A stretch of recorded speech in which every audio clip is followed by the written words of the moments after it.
coffee break with me. Woo! Hi guys! Welcome back to my channel. How are you today? Today I'm here with an updated Q&A.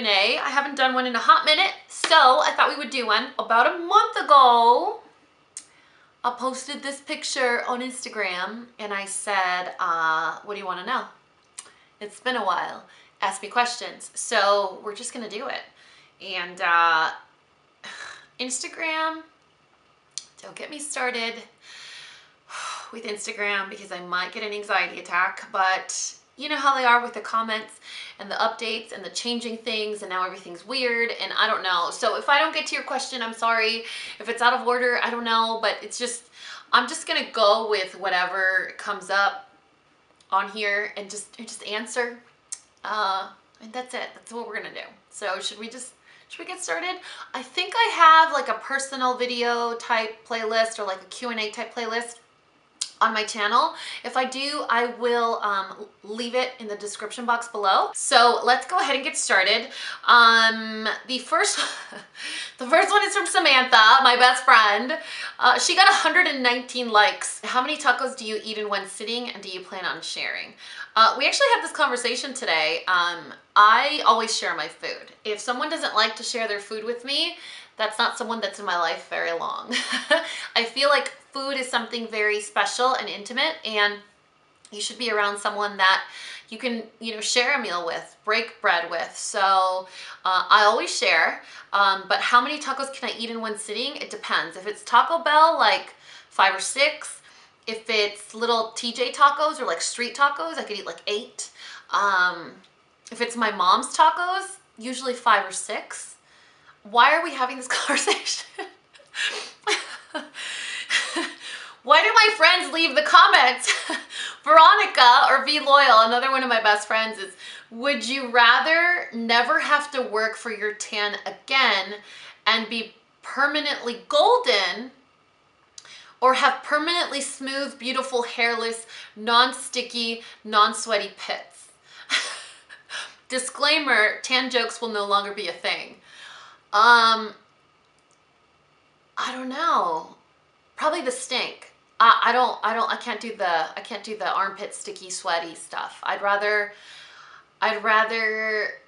not be tan and not be stinky. Okay, when will you do a video talking about your dogs and their full names and how each one came to be? There's already one on my channel now about Totopo, and either today or tomorrow I'm going to film the one about Wesley. I have taken a break from the whole dog series because recently Wesley was diagnosed with diabetes, and I have like the mom intuition that tells me that something's a little off. I don't feel comfortable with that diagnosis. I feel like he needs perhaps another appointment, maybe a specialist visit, maybe more blood work. He does have an appointment with an allergist soon, so I think I want to take a little break on that for now, so that when I tell you Wesley's story, it's current and up to date. So that was from Cat1292. Then I have X Vasquez Jahaira, who's the special someone, and how do you cope with divorce and not feeling broken or unworthy? Whoa, that's a big one. Who's a special someone? Someone that's super special.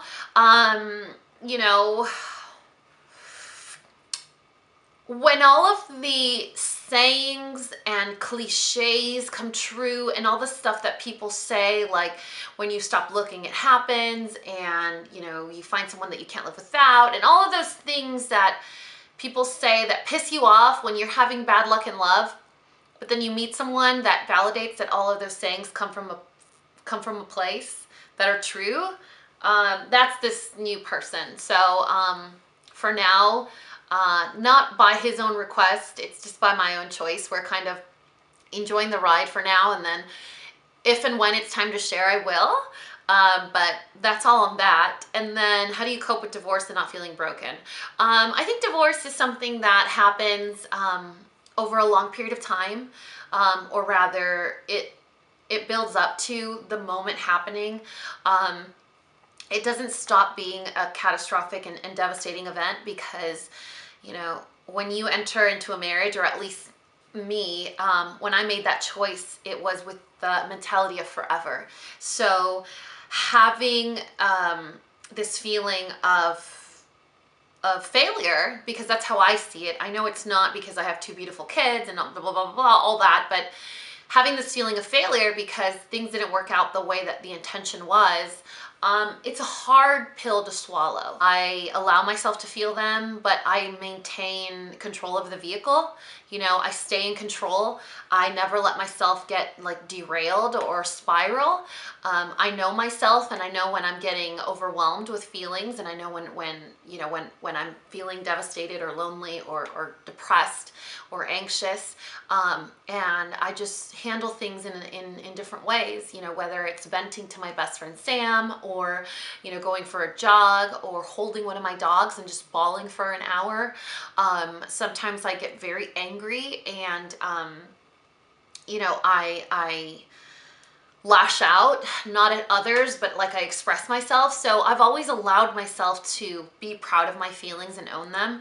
But it's part of the process, you know. Divorce is something that is not easy. You think like, oh, I'm in a horrible marriage, or in a dangerous situation, or in a sad place, or I'm unloved, or I don't love him anymore, or whatever the case may be. That is sad and that's hard, but it doesn't compare at all in the challenges and the difficulties that you're going to face after the fact. So it's, embrace it, own it, honor it, don't shove it under the rug, feel it, express yourself, but move on. Allow yourself to mourn the loss and move on. No one is unworthy. Nobody is. So when you're ready to accept that, I think you'll get into a better place. I don't know. That's a really hard question. I hope that helped. Irish CPA says, what's going on with Just Justin? I don't know. You know, like we've just been involved in our own lives, and I don't know what he's up to. I know he's been doing some traveling and stuff like that, but I have no idea. And Just Justin is not my boyfriend. A lot of you were like, ooh, we haven't seen Just Justin, so maybe he's the boyfriend. No, you guys. Just Justin is just my friend. Tortoise Cord, tell us about the person that's making you happy. P.S. I thought of not seeing your vlogs is making me sad. This boy better put a ring on it. Happy you'll be spending time with the babies. He is definitely the first person to ever make me even consider remarrying. When I got divorced, I was very sad, because for me, if I were to tell you guys, like, I'm a cheesy romantic, like, that's just the first layer. Like, I need it laid on thick and corny and just gross, like just nauseatingly romantic. Like, that's how I am, you know? When I failed at my first marriage, and I know a lot of you guys are gonna have issues with me saying failed at my first marriage, I'm not hard on myself about it. I own it, I embrace it, I've come to accept it. It's been years already, but it's a failure because marriage is forever. It wasn't forever, you failed, you know, and I'm okay with that. I'm okay, I'm not being hard on myself. When I failed at my first marriage, I said, I don't ever want to get married again because I can't handle this amount of failure again. And so meeting someone that makes you excited of the notion of sharing your life again with someone, like for the rest of your life, it's a big deal. So he better put a ring on it. Liz Miller says, will you introduce your boys to us someday when they're older? I'd like to. My 6-year-old is super into YouTube right now, and he knows what I do, and he understands what I do, and he always asks to be in my videos, and he gets a little bummed out when I say he can't. He doesn't understand my reason why I want to protect him. You know, he doesn't understand. He doesn't have a grasp of what it means. So maybe it's hard to make that decision when there's 2 parents involved, you know, and it's not a decision that I can make on my own. So I would like to. I don't think it would ever happen. But, you know, we'll see. Fingers crossed. Miss Viv, 1907, I want to know more about the new boyfriend. Oh my gosh, you guys need to stop. Lina 110, are you teaching your boys to speak Spanish? I've tried over and over with my son, but he just won't. Stubborn like his mama. I do. I speak to them in Spanish. They don't answer in Spanish, and they don't... you know, they don't speak Spanish, but they understand it. So I will talk to them in Spanish at home, or especially when they're in trouble in public. But they completely understand. They just don't speak it anymore. And it's kind of hard because with 2 households now, and you know, in their other household, they don't speak Spanish. So I'm trying the best I can. Any Spanish that they pick up, I already consider it an advantage. So I'll just keep trying, and they'll accept as much as they want. You know, as much language as they want. Celine One Fan says, hi Dani, who's your favorite beauty guru or influencer? Oh, I have so many. I identify a lot with influencers like Love Melissa Michelle, Bentley Blonde, April Athena, Jessica Braun from Jam Beauty. All of these women that I just feel I would be friends with in real life. I appreciate their consistency with the way they are the same, because I watched them since before I got on YouTube. So always been a fan. I just feel like they give me a little bit of that old YouTube feeling. And like I said, they're all moms as well. And so I love that feeling of, if we were in person in real life, or we lived in the same city, I believe that we would be real friends, you know, like real in life, in person, real friends. So if you guys don't know who I'm talking about, I will leave their links to their channels in the description box below. And then B. Hersberg, what is a lesson you learned as a child that you want to make sure you pass on to your children and your viewers? I've told you guys a million times in a lot of videos that when I was young, I was picked on a lot. Whether because I didn't speak English properly until I was older, because I was tall and lanky and had a huge overbite, and my teeth were crooked, and I had glasses, and I had retainers. I looked like just a long, skinny, lanky boy. And so I was teased and picked on a lot. So much to the point where, you know, I was changed to different classes if like there was trouble or whatever, if I got beat up or whatever. You know, there was an occasion where a girl at school beat me up, and the assistant principal asked if I wanted to have her arrested. Like, big deal type stuff. Like, if you imagine like an 80s movie, you know, the nerd that gets thrown in the dumpster and stuff like that, that was me. And so from a very young age, my mom would say like, did you fight back? You know, did you beat them up?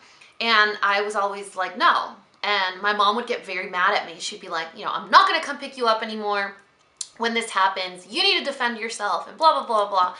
I've never been a fighter. I can't.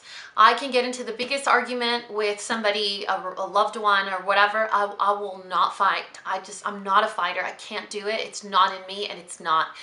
And from a very young age, I was judged on how I spoke, how I looked, how I dressed, how I behaved, how loud I was. I was always judged. But I was always a firm believer that the only reason that I was picked on was because they were having a bad day or they were upset. So their behavior was solely indicative of how they were feeling, not how I was or what I was doing. So I was confident in myself, knowing that the way that I responded to them said everything about me and nothing about them. And the way that they treated me said everything about them, nothing about me. So I would let it bother me, and I would go home and I would cry and I would pray. I remember praying as a little girl, sitting on my Minnie Mouse comforter, asking God to send me friends, you know, and it was it's something that a child shouldn't ask for. You know, a child should ask for the new Barbie or new roller skates, not for people to like her. So at a very young age, I learned that, you know, our behavior is what we have. Our response is what we have. The way we communicate is what we have. How people treat us, it's not about you. You know, don't take anything that people say to you personally. Like, I get so much hate, like, oh, you know, your husband left you because you're annoying, and your husband left you because you're, you know, expletive. You're getting fat now that you have a boyfriend and stuff like that. And it doesn't bother me because I know it's not true. And even if it were true, me gaining weight because I'm happy doesn't hurt anybody, you know? So it's not, I really hope that my children can learn that from me. I went to get a manicure and a pedicure before Vegas a few weeks ago. I took my oldest son with me, and it's such an emotional story for me because it came full circle and it showed me that he is listening to what I'm telling him. So when he was in preschool, they would tease him about his name, and they would make it rhyme with words, and it hurt his feelings. And he came home and he cried and he told me about it. And he was in the bathtub, I was giving them a bath, and he just started crying out of nowhere. And he said, you know, they call me A, B, and C. And I don't have any friends, and it makes me sad. And I said, so these names that they call you, is that what makes you sad, or is it that you don't have any friends? And he says, well, it makes me sad because I told them that I don't like them calling me that, and they don't listen to me. So if they don't listen to me, they're not my real friends. And I was like, okay. And he's like, so I'd rather play by myself than to play with kids that make fun of me and they don't listen to me. And I was like, that's my boy, you know? And so I told him, look, if there's one thing that you need to remember is if someone's teasing you and you show that it bothers you, they're gonna keep doing it because that's what they want, is that reaction. If they tease you and you're like, yeah, that's right, that's my name, and I love it, and you act confident like it doesn't even faze you, they're gonna stop doing it because it's not fun for them anymore. And he looked at me like he didn't believe me, right? So he's had several occasions now where they tease him and he's like, yeah, that's true, you know? Like he has these little rainbow Vans, and some kid tried to make fun of him about it, and he was like, yeah, I like my rainbow Vans, they're girl shoes, I don't care, you know? And that was it. He never heard he never heard the story again. Recently, we went to the salon, we had a manicure and pedicure. He went with me and he wanted to get his toes painted. He wanted to get red nail polish on his toes. And I was like, are you sure? I'm not the type of parent that's gonna dissuade him from doing something as long as it's a healthy thing. You know, if it doesn't affect anyone, if it doesn't hurt anyone, he can do it, you know? He's gonna make his choices eventually. And I feel like with children, if you don't give them the gift of struggle, you're setting them up to fail. If you truly, truly, truly want your kids to be successful in life, let them struggle. Don't make it easy for them. And I know that it's the thing you love the most in this world, and so you want to make life easy for them and pleasant and as smooth as possible, but you gotta let them survive without you. So I said, you sure? Because you're gonna go to swim school, you're gonna go to martial arts, you're gonna go to soccer, and kids are gonna see your toes. They might tease you about it. And he looks at me, really serious, straight face, unfazed, and he's like, it's okay, Mom. The nail polish is on my toes, not theirs. It's not their problem. And I was like, that's my child, you know? And you get these little glimpses of maybe the things that happened to me in life that were difficult were for a really good reason. You know, now I'm able to hand over these little gems of wisdom to my kids and hope that it's a tool to help them in the future. Nora Lisa, 29, says, hi Dani, what are some tips for having a strong long distance relationship with you and Sam? We talk every day, whether it's a text, a quick phone call, something, but we talk every single day. Sam makes sure that I'm a part of her life. She's very well aware of how busy I am and the kids and the sick dogs and all that stuff. And she's so sweet to really work around that. And she knows my schedule, and she reminds me that she's there. If you need me, I'm here. You know, she does these like little periodic check-ins and like temperature checks to make sure that I'm doing okay.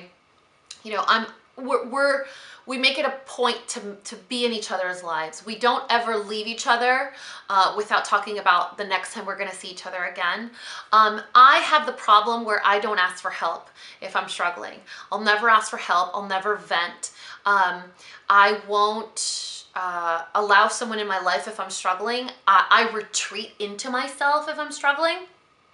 And Sam is very intuitive, so when she notices that I'm not doing very well, she is the person that gets in the ditch with me and keeps me company and is there to pick me up whenever I'm ready, you know? So I think in order to have such a strong relationship, you also need to have a strong person in the relationship that chooses to be your friend every day. And I know that if it weren't for Sam, you know, our relationship wouldn't be as strong. You know, she puts in so much effort to maintain that connection with me. And there are some days where I swear, like, I don't have time to check my phone, or I don't have time to really be the best friend that I can be. And she makes up for my lack of involvement. You know what I mean? So like when I'm lacking, she puts extra. So I mean, I won the lottery with that girl, let me tell you. Malpal8387, if you remarried, would you have another child? I've always wanted a really big family, always. Not necessarily out of my uterus. I talked about this on Instagram already. I love kids. I absolutely love children of all ages, babies, teens, all ages. God was so generous to bless me already with 2 of my own healthy, handsome, extremely intelligent baby boys. So I already feel fulfilled. Do I want more kids? Not necessarily. Do I want bonus kids? I would love bonus kids, like a bonus daughter, bonus son, any sort of bonus. It doesn't have to be my own. I would welcome that baby or teen or child with open arms.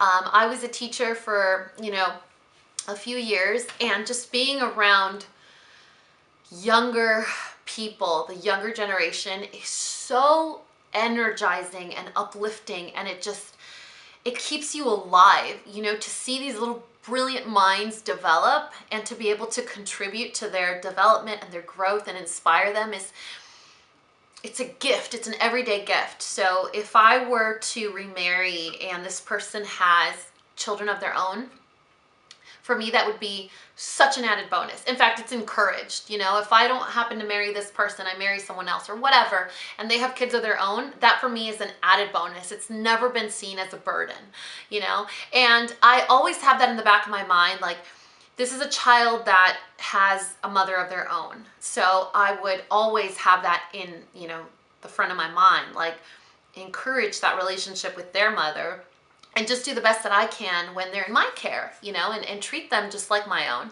Now, if I were to get or date someone or remarry someone that doesn't have children of their own, I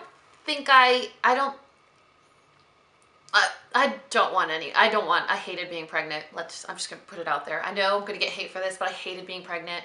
I didn't like it at all. From start to finish, the 9 months, it was miserable. I hated it. I'm that one mom that will admit it bravely. I hated being pregnant. I know a lot of women enjoy it and they love it and it's the best time of their lives. Not for this one. Jennifer Monica 1 says, if there ever comes a day when you close that YouTube chapter, what will you do career-wise? I love your videos and your vlogs. Thank you. I don't want to do YouTube forever. I will accept YouTube and do it as happy as I can, as long as you guys will have me. But I feel like it's one of those trains that eventually makes a stop. You know, if I feel like it's no longer fulfilling me or my family or you guys, and it's not my calling anymore. I love teaching. I ended up teaching completely on accident when I was in California. I taught culinary arts for almost 6 years, and when I think back to all the jobs that I've had, and I've had a lot, you guys, I've done retail. I was a Coors Light girl when I was in college. I've worked at a radio station. I was a babysitter. I was a patient care coordinator for a hospital. I was a nutritionist. Like, I've done so many different types of jobs where I can say I've had, you know, experience with different fields. Teaching was the one that just really fulfilled my heart. I do love teaching. I also love radio. I love being able to communicate. I love speaking. I've always liked to write. So I don't know, you know, I'm just kind of one of those people that plays the hand she's dealt. I've always been someone that I'll have my idea of what I want out of life, and it never turns out that way. So I've just kind of grown accustomed to playing the hand that I'm dealt. And it works so far. Cindy Calderon 22, what was it like growing up? Siblings, home life, what your parents wanted for you, what your parents' thoughts to moving to Texas, divorce, and dating. Okay, growing up, we were from a just classic Mexican family, super Catholic, super traditional. Carne asadas every weekend. There was always a party, an event, a quinceañera, a wedding, a baptism, something to go. It was always like Christmas at your tia's house, and it was like 1,000 cousins. It was like how you would expect it to be. That's how it was. In terms of siblings, I just have one older brother. He's 2 years older than me. He's married, has his wife, 2 small kids, beautiful family. My parents were extremely controlling, but in a way where I don't have negative resentment towards it. You know, it could have, I think if I had a different type of personality, I could be in a bitter place of how controlling they were and you know, not feeling like they trusted me. But I know as a parent in my heart that all they wanted was to keep me safe. And so I respect the way that I was raised, and I appreciate it, because I can't just take credit for the way I am on my own. I'm not who I am on my own. It's because of my parents. It's because of how I was raised. It's because of my upbringing, you know? So my parents were very, very like, you can't move away for college. You have curfew. You can't wear that. You have to come home at this time. You can't eat that. You can't, you know, I have to meet them. They have to come to the house. You can't spend the night outside of the house. I was never allowed to go to slumber parties. And then, funny story, but I actually was invited to a slumber party in elementary school once. And I begged my parents for like a month to let me go. Well, it turns out that these girls only invited me to make fun of me at the slumber party. So I was like, they're like, I don't know, punching bag or whatever. So I called my mom crying. They came to pick me up. And ever since then, she was like, see? Por eso te dije, that's why you don't get to go to slumber parties, you know?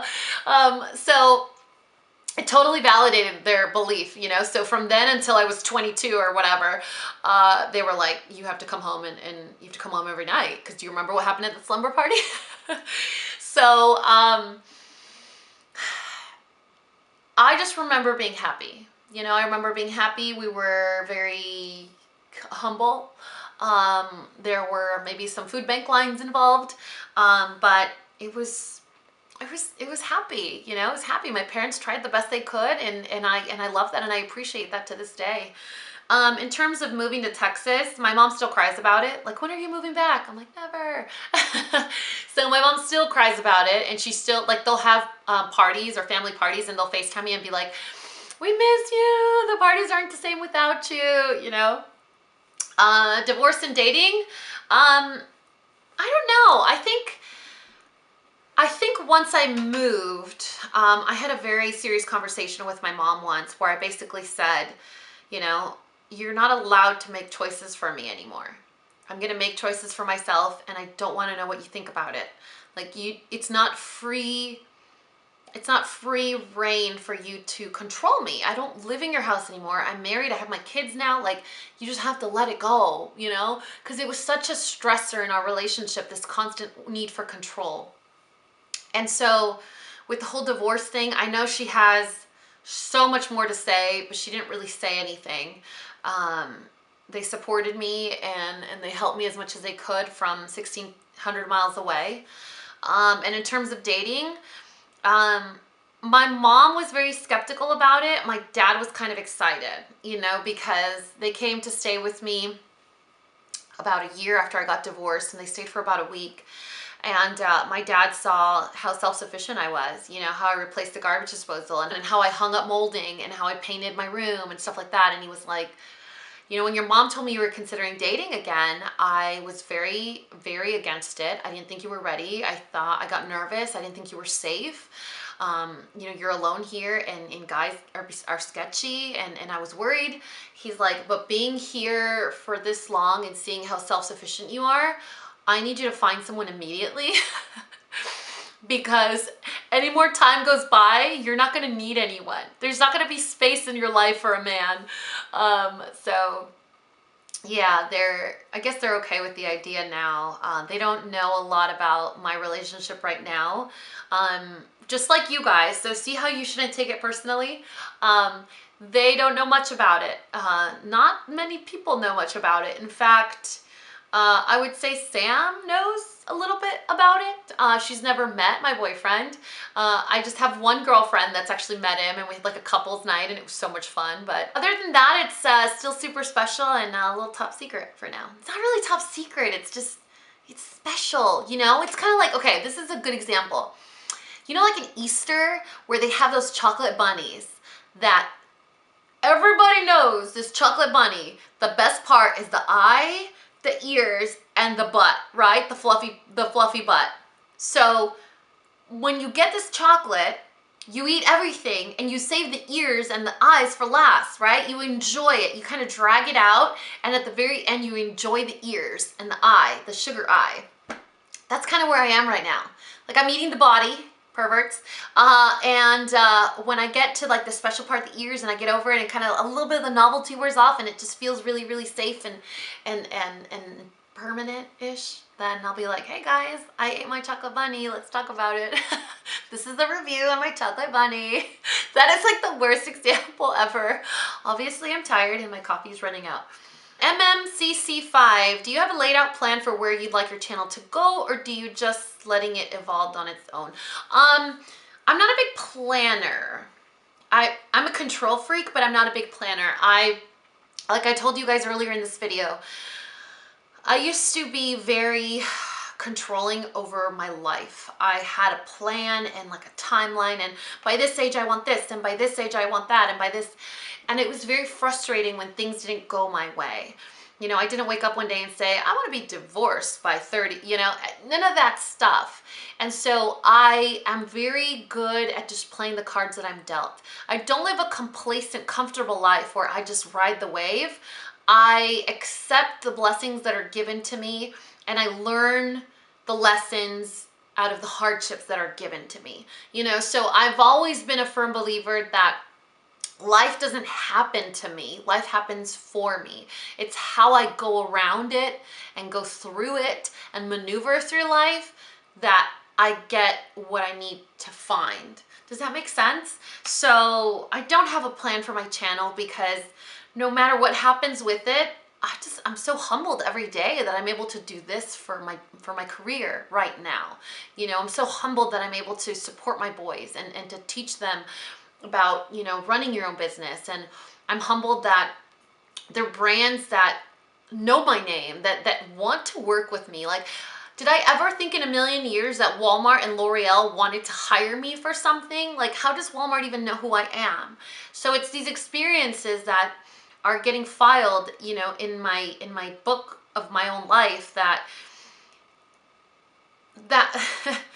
the book is writing itself, you know what I mean? So I don't have any goals. I'm happy with my life and what gets thrown my way, because everything brings just such a beautiful lesson. And as hard as it is, and as easy as it is, and as fun as it is, and as depressing as it can be, it all matters. It all means something. So I don't know. I don't have a plan for my channel. Whatever happens, I'm gonna welcome it with open arms. Ali Savage 2K, what are some of the more difficult things that you've had to deal with being a beauty influencer in YouTube? I don't like to be like, woe is me, my job is hard, me, because I don't think it's fair. I think I'm extremely blessed, and every day I wake up and I'm like, this is not my life, this is not my life, you know, like this is not possible. So I don't like to complain, but there are some things that you should be really aware of, like your privacy, you know, this unspoken feeling of entitlement that your really loyal fans feel. You know, they feel this sense of entitlement, like they deserve to know what's going on in your life and the details and what things or people look like, and it's not the case, you know. Like, we're human, we live our private lives, and some things are our own, and it's not public knowledge, or it shouldn't be, or doesn't need to be. So there's that little bit of blurriness and like line of respect. Your safety could also be an issue. I mean, it's not for me because I have like 400,000 followers or whatever, but the bigger you get, you know, your safety can become an issue where you live and in the car you drive, and people could show up to your house. And then just criticism, you know, you're putting yourself on a platform and you're going to be criticized. Like my latest criticism is I've gained weight. Before that, it was, my hair, and before that it was, you know, you complain about being a mom. I'll never be apologetic for the things I say. Motherhood is hard, motherhood is lonely. You know, I value my privacy. I'm gonna take a break from vlogging because it's not making me feel good right now. Like I will always say what's on my mind and in my heart, and if it's well received, good. If it's not well received, I'm sorry, you know, like, so you are you're voluntarily putting yourself in the line of fire to be criticized, you know. And I've gone through phases where, you know, I'm obnoxious and I hate you and you're a gold digger and you're a horrible wife and you're lucky your husband cheated on you, and all of these things that people just make up in their minds without knowing anything about you or anything about your family. When I started YouTube and people knew I had a young son, this was before my second son was born, I would have comments that said, why don't you show your child? Is it because he's retarded? In that vernacular, you know. When I had my second son, it was like, oh, did you buy this one in China too? You know, and just, you have to be so prepared to be like, yeah, I bought them. I bought them both. I went to the same stand in China and I bought the baby, you know. So just, it's hard, but it's not hard like labor, you know, like physical labor. It's not hard like, you know, being a public servant, like a cop or a paramedic or a firefighter. It's hard, but it's not hard like being a teacher. So it's hard, but it's a blessing, you guys. Okay, this video is super, super long, so I'm gonna end it on this one, and then I'll film a part 2, and I'll post it, you know, a few weeks after this one. So this is from Stephanie Kevington. She says, do your kids get along? Do they have similar personalities? And what is the funniest bad thing they have done that you had to try not laughing while disciplining? I love you too. Okay, so to give you guys just a visual, because I know how curious you guys are, and I know I would be. I have 2 sons, 3 and 6. So my oldest is all brain. I mean, this child from the moment he was 2.5 is a genius. I haven't tested his IQ, but I know for a fact, and I'm not trying to be a mom like, oh my God, my child is the best. No, this kid is a genius.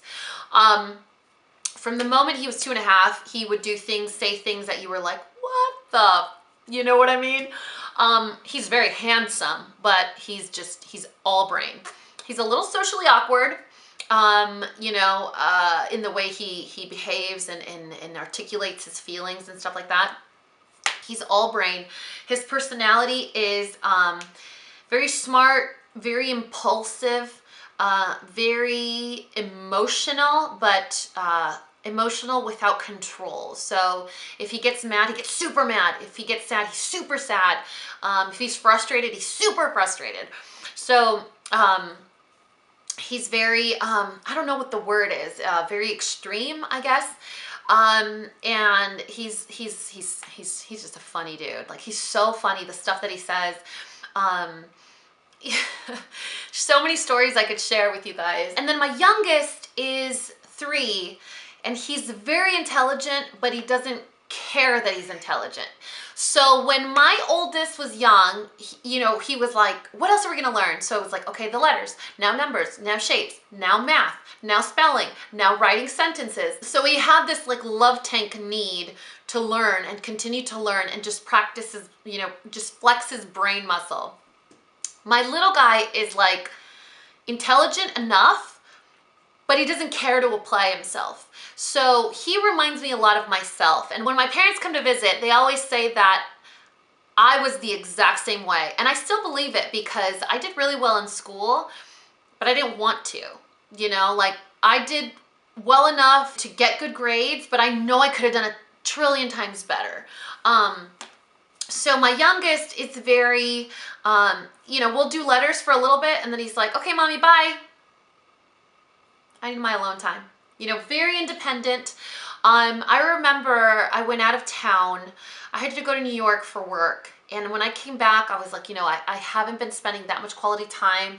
I came home and I was like, I have all this work to do, and I was catching up on email and stuff, and I could see him out of my studio. He was outside playing with his toys, and I was like, I had that mother's guilt moment. So I get all his favorite things and I go and sit outside with him, and I'm like, do you want to color? Do you want to play with stickers? Do you want to do this? Do you want to do that? And he's like, Mommy, bye. And I'm like, do you want to play with Mommy? Do you want to play with blocks? Like, what do you want to do? He's like, Mommy, bye. You know, and it got to the point where he just turned around and gave me his back. So this child is so independent. My oldest will like bother him. Like if he sees that his little brother's playing with something and he's super happy about it, he'll go and take it from him, and they'll fight about it. But then the little guy will be like, you want it? Okay, bye. You know, and he's over it, and he just gives it to him, and he moves on, and he goes plays with something else. So he kind of just lets things slide off. He doesn't let things bother him. He's almost like ridiculously confident. Their personalities are super extreme. I would say my youngest is all me, and my oldest is all his dad. You know, in the way he looks, and the way he speaks, and the types of food they like. My little guy doesn't necessarily look like me because their dad is Taiwanese. So as much as he looks like me, he's not gonna look like me. But his personality is just like mine. They fight over anything. I mean, it could be a piece of trash. It could be the last chicken nugget. They'll fight over anything. It's never a dull moment. Stuff that they do is like, they'll get a ladder and they'll climb into the pantry and they'll spill cereal all over the floor. And it's one of those things where you're like, okay, I have a couple choices. I reprimand them for sneaking into the pantry and spilling cereal. I laugh because now there's cereal everywhere. Or I sit on the floor and I eat cereal with them. Usually it's the last option. But the reason that I found them was because my oldest was like, call Mern, she can help us eat it before Mom sees. And I was like, these mother, you know, like, what are they doing? So I go in and I look, and they're like on the floor like this, eating cereal. So it's literally never a dull moment. They are the best thing that's ever happened to me. They've given me purpose for the rest of my life. They inspire me every day. They motivate me on days when I don't want to get out of bed, on days where I am beaten and just dead and without any energy and unmotivated and feeling yucky and, you know, sucking at life. I see them and I remember that I have a purpose in life. And that purpose is to be the best role model that I could be for these two boys, and to A, not contribute another douche to this planet, and B, give them the confidence that they need to realize and be cognizant and never forget how much value they have, how important they are to this world, how much impact they can have on this world, how powerful they are, where they can make a difference or really hurt somebody. You know, they have to be very well aware of how powerful they are, you know, and help them channel that into positivity and just make it come into fruition into either education, a business, success, emotional maturity, respect of other people and animals and nature and our planet. So that's all I got for you guys today. I really hope you guys enjoyed it. Like I said, there were like 800 comments, so I will do a part 2 at some point in the next few weeks, so look out for that. But like I said, I will also link other previous Q&As in the description box below, which might help you guys out, find out a little more about me. I honestly can't even tell you what's on those videos, so it might be something super random, but it'll be there, along with my sweater and everything else that I'm wearing will be listed and linked in the description box below. I love you guys so much, and I hope that you realize that I appreciate you so much, and I'm so fortunate to have you in my life and to want to know more about me and to include me in your day. So thank you for your time and for your generosity. There'll never be enough words to thank you guys for how much you mean to me. So thank you, and I love you, and you know what to do. If you found this video useful, entertaining, and learned something, please give me a thumbs up and subscribe if you haven't already. And until next time, this coffee break is over. Bye, guys.